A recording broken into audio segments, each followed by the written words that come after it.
이번 총선에서 자유한국당이 탈북민 두 사람을 인재 영입을 했습니다. 한 사람은 태영호 전 공사, 아마 이제 지역구 출마해가지고 당선 가능성이 높은 지역에서 국회의원으로 당선될 확률이 높을 것 같고요. 또 한 사람은 바로 탈북민 지성호 씨죠. 그런데 북한에서 이 지성호 씨를 엄청나게 비난을 했더라고요. 그 수위가 거의 19금에 해당해가지고 이거를 참 말씀드리기도 뭐한 그런 비난을 했습니다. 뭐 사실은 이거 북한의 언론을 보면은 판에 박힌 일이긴 한데요. 무슨 범죄자다, 또 아내를 구타했다, 잔인하다, 포악한 인간 추물이다, 뭐 이런 종류의 욕설인데, 이 북한 언론처럼 전 세계적으로 이렇게 욕을 찰지게 하는 정권은 없습니다. 그래서 저는 사실 공직에 있을 때 이런 북한 자료를 많이 봤기 때문에 뭐 이런 정도는 그냥 아주 평범하다라고 할 정도로 그 비난의 수위가 상당히 높고요. 그리고 사실 이 북한이 이렇게 주장을 하는 거에 대해서 검증을 할 수가 없기 때문에 어디까지가 사실이고 어디까지가 허구인지도 사실 구별하기가 어렵죠. 그런데 지성호 씨에 대해서는 이렇게 비난을 하면서 태영호 전 공사에 대해서는 침묵하고 있습니다. 무슨 이유인지 모르겠다 하는 게 이제 언론의 입장인데, 제 생각으로는 곧 욕을 할 것 같습니다. 욕이 나오겠죠. 무슨 욕이든 할 것 같은데 안 나오면 오히려 이상할 정도니까요. 아무튼 이렇게 그 자유한국당에서는 탈북민 두 사람을 이제 인재로 영입을 해가지고 아마 우파 보수 표몰이를 좀 환기시키겠다라는 생각을 전략적으로 하는 거 아닐까 싶은데요. 제가 오늘 하고 싶은 얘기는 좀 다른 얘기예요.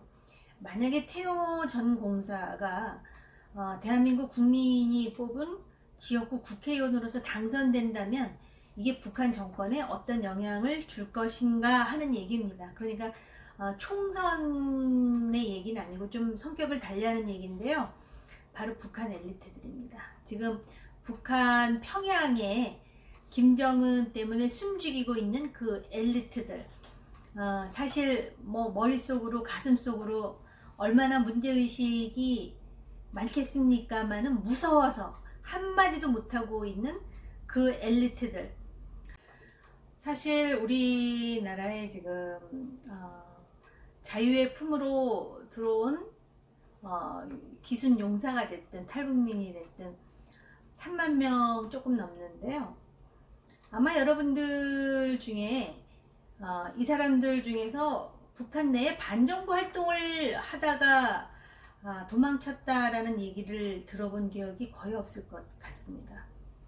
이게 무슨 뜻이냐면요, 그만큼 북한 정권은 전 세계에 유례가 없는 공포 정권이라는 뜻입니다.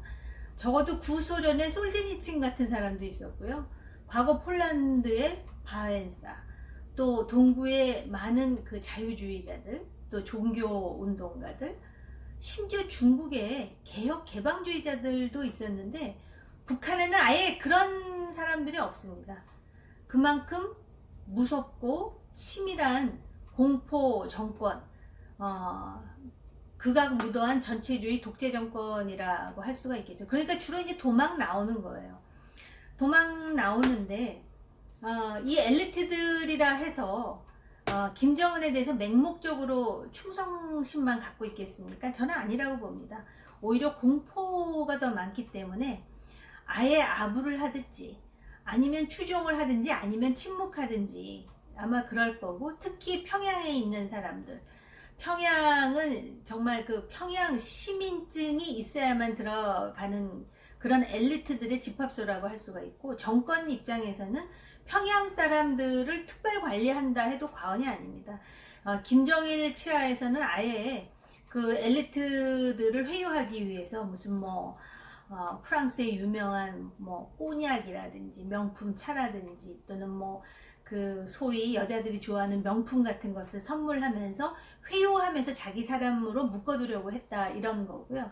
김정은 같은 경우는 뭐 장성택을 죽이는 거 보십시오. 거의 공포로 이제 통치를 한다 해도 과언이 아닙니다. 그러니까 그 두려움 때문에 정권이 유지가 되고 있는데, 이 사람들이 또 한 가지의 두려움이 있습니다. 김정은 치하도 두렵지만 만약에 한반도가 대한민국 주도로 통일이 된다면 자기네들은 그야말로 보복 아니면 고립의 대상이 될 것이다. 김정은 치하에서 살아남으려고 온갖 못된 짓을 참 많이 하지 않았겠습니까? 불법 마약 밀수도 했을 것이고, 또 대량 살상 무기 개발도 했을 것이고, 북한 인민에 대한 뭐 인권 유린이라는 거는 이루 형언할 수 없을 정도니까 그런 이중의 두려움이 있습니다. 그런 상황에서 태영호 공사가 대한민국으로 탈북을 해서 대한민국 국민이 뽑아주는 국회의원이 됐다. 이게 북한의 평양에 있는 엘리트들한테 어떤 함의로 다가올 것인가, 저는 이게 엄청난 충격일 거라고 생각을 하는데요. 사실 이 평양 사람들 요새 어렵습니다. 제재 때문에. 그래서 사실은 하노이에서 미북 정상회담이 열렸을 때 누구보다도 이 정상회담이 성공하기를 원했던 것이 바로 평양의 엘리트들이었습니다.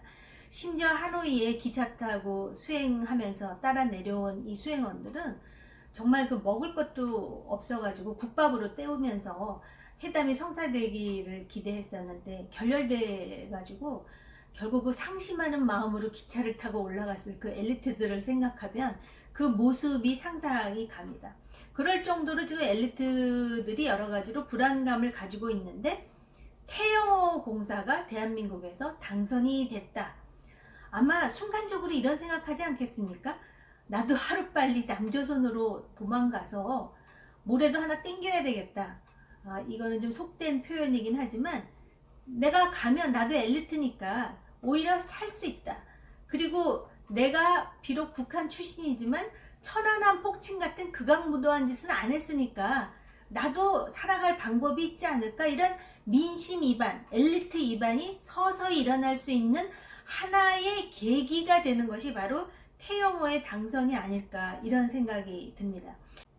이걸 전문 용어로 코옵테이션이라고 그러거든요. 좀 부정적인 의미로 쓰면 이걸 이제 포섭이라고 말할 수도 있는데, 포섭이라기보다는 대한민국 사회에 같이 끼워주는 거예요.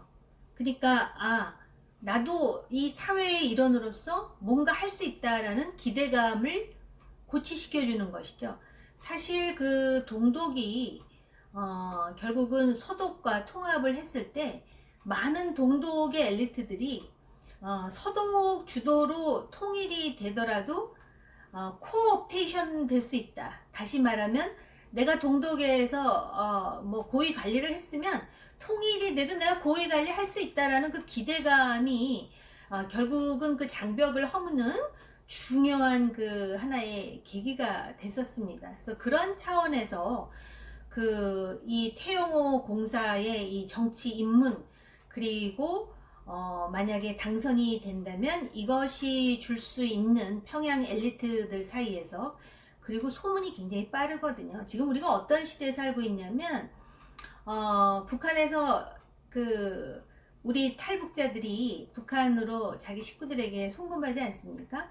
그러면은 핸드폰으로 송금 잘 됐는지 전화해보고요. 심지어는 카톡으로 두만강의 나무를 찍어서 서로 보기도 하고, 또 북한에서 이제 과거에 그 여러 가지 약초 캐먹던 그런 이제 그 추억이 있기 때문에 그런 것도 또 받아가지고 여기서도 먹고, 그런 세상에 살고 있습니다. 그렇기 때문에 아마 태영호 공사가 당선이 된다면 소문이 아마 금세 북한으로 올라가가지고, 와, 나는 태영호 공사보다 계급이 높으니까 한 자리 더 할 수 있지 않을까, 뭐 이런 속된 생각하는 사람들 꽤 있을 거라고 저는 생각을 합니다.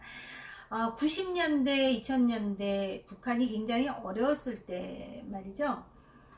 이 북한의 엘리트들이 자식을 고위 노동당원으로 교육시키지 않고요, 의사 공부시키고 그런 예가 많았었습니다. 그러면서 그 사람들이 했던 말이, 나중에 남조선에 의해서 통일이 되더라도 의사는 먹고 살 게 있다라는 논리였습니다. 심지어는 어떤 소문이 있었냐면 북한 사회가 너무 힘드니까 자식들부터 먼저 탈북시킨다.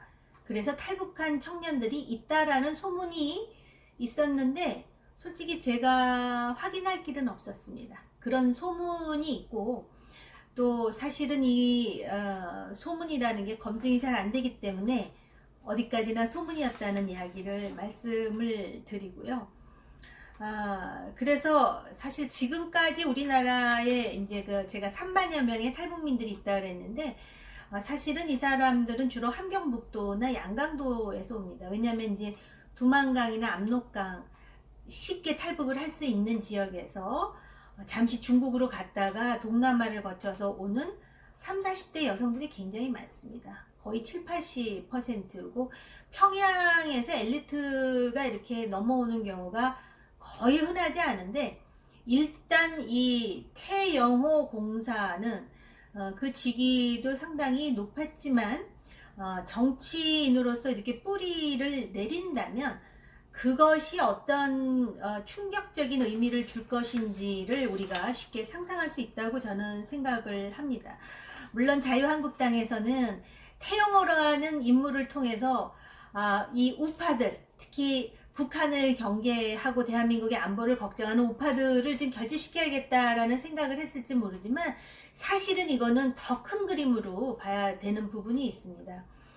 좀 쉽게 얘기를 하자면 소가 뒷걸음 치다가 쥐 잡는 격이라고나 할까요? 그런 어떤 의도치 않은 그런 큰 그림을 우리가 상정할 수 있다라는 것입니다.